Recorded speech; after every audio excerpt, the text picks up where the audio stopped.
ఒక్కసారి కొమ్మూరి గోల్డ్ కి కాల్ చేయండి. తాకట్లో ఉన్న మీ బంగారాన్ని విడిపించి మార్కెట్ ప్రైస్ కి వాళ్ళు కొనుక్కుని మిగతా డబ్బులు మీకు ఇచ్చేస్తారు. రైట్, బ్రేకింగ్ న్యూస్ చూస్తున్నాం. మనం టీవీ స్క్రీన్ పై నాంపల్లి కోర్టుకు అల్లు అర్జున్ షాక్ ఇచ్చాడు. కోర్టు ఆదేశాలని ధిక్కరించాడు అల్లు అర్జున్. సో బన్నీ తరపున కోర్టుకు అడ్వకేట్ని పంపించారు. అయితే సంధ్యా థియేటర్ తొక్కిసలాట్లో A11గా ఉన్న అల్లు అర్జున్ సో 3 రోజుల క్రితం ఫస్ట్ ఎంక్వైరీకి రమ్మని స్వయంగా అటెండ్ అవ్వాలని చెప్పింది నాంపల్లి కోర్టు. బన్నీతో పాటు కేసులోని 19 మందికి సమన్లు పంపించింది కోర్టు. అయితే కోర్టు మాట వినకుండా తాను రాలేనని బన్నీ చెప్పాడు. అండ్ ఈ కేసులో ఇప్పటికే 23 మందిపై ఛార్జ్ షీట్ అయింది. ఐకాన్ స్టార్ అల్లు అర్జున్ తరపున అడ్వకేట్లు నాంపల్లి కోర్టుకు హాజరయ్యారు. గతంలో జరిగిన సంధ్యా థియేటర్ తొక్కిసలాట ఘటనకు సంబంధించిన కేసులో ఆయనకి కోర్టు నోటీసులు పంపింది. అయితే ప్రస్తుతం ఆయన సినిమా షూటింగ్లో బిజీ షెడ్యూల్లో ఉన్న కారణంగా కోర్టుకు నేరుగా రాలేకపోతున్నానని, వర్చువల్గా అటెండ్ అవుతానని ఆయన అడిగారు. సో దానికి కూడా కోర్టు రిజెక్ట్ చేసింది.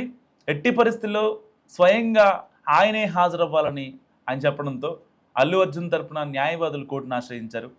కానీ ఈ విజ్ఞప్తిని నాంపల్లి కోర్టు తోసిపుచ్చింది.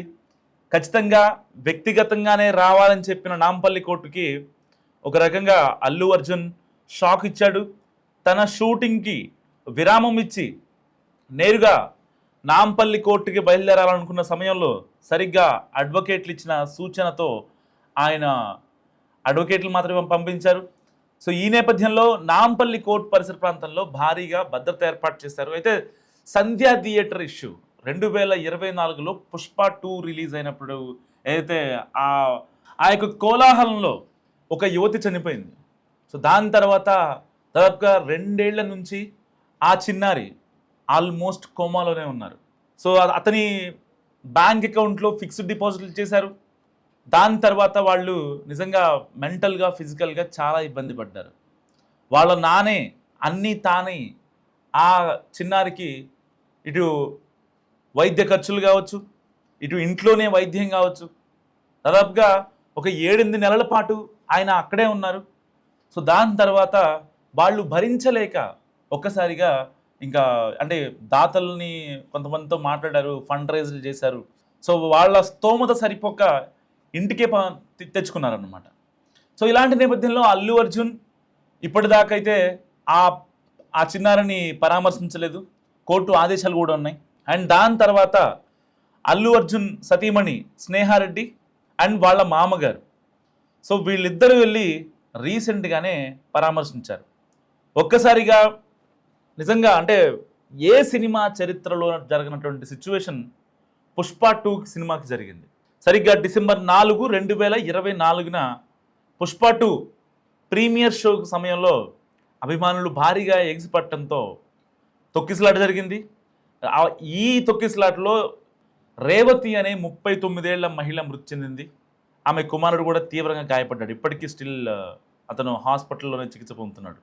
సో ఇలాంటి నేపథ్యంలో సరైన భద్రతా ఏర్పాట్లు లేకపోవడం, అనుమతి లేకుండా ఆకస్మికంగా థియేటర్కు రావడం, ఇలాంటివి మొత్తం జరిగిన తర్వాత దాదాపుగా 23 మంది మీద ఛార్జ్ షీట్ ఫైల్ చేశారు.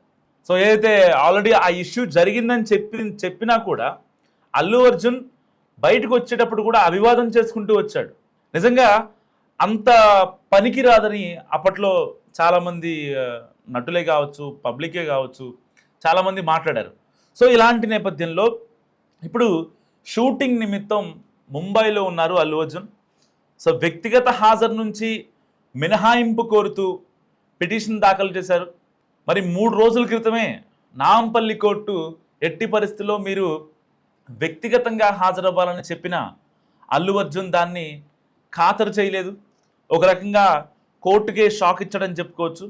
సో ఏది ఏమైనా నిజంగా అంటే ఈ కోర్టులు, విచారణలు, వ్యక్తిగత మినహాయింపులు, లేకపోతే రేపొద్దున బెయిల్లు, ఆల్రెడీ ఒకరోజు ఆయన జైలు జీవితం అనుభవించారు ఈ కేసులోనే.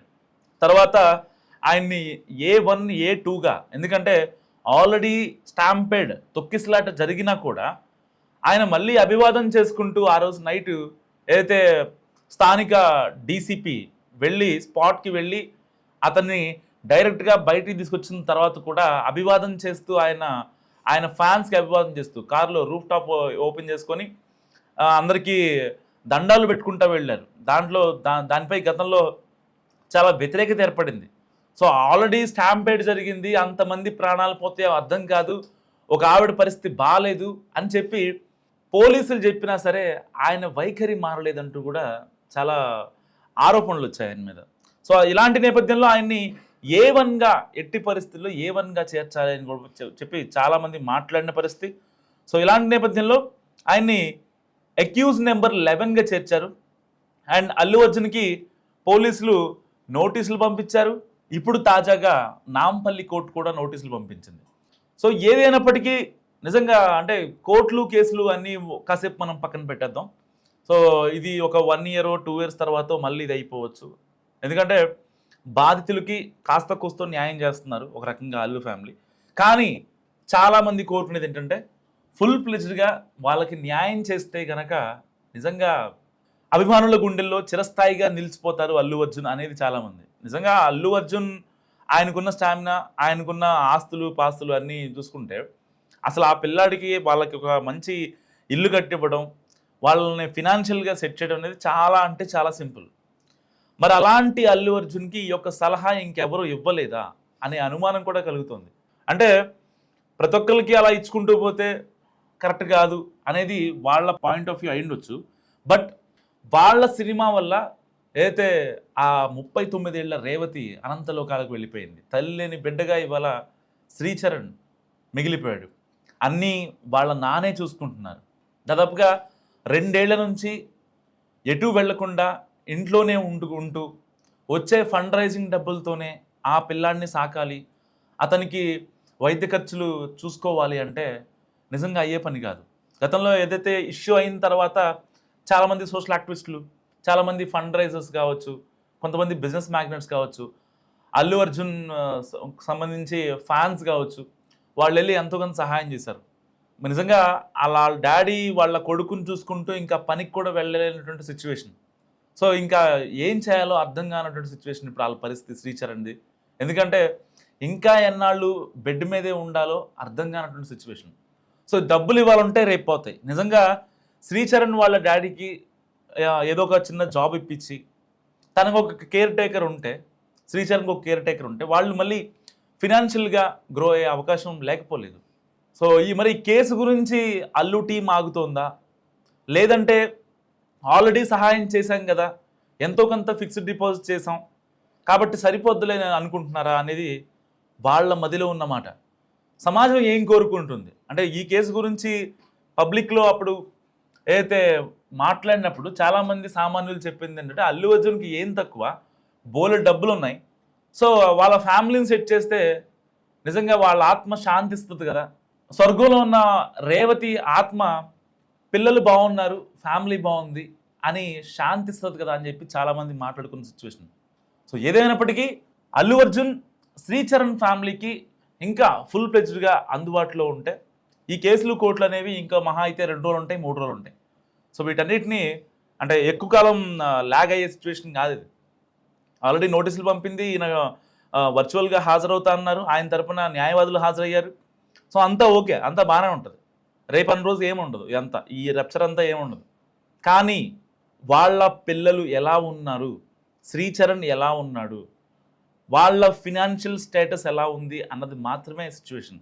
సో మీరేమనుకుంటున్నారు మరి అల్లు అర్జున్ వ్యవహారం గురించి? మస్ట్గా కామెంట్ చేయండి.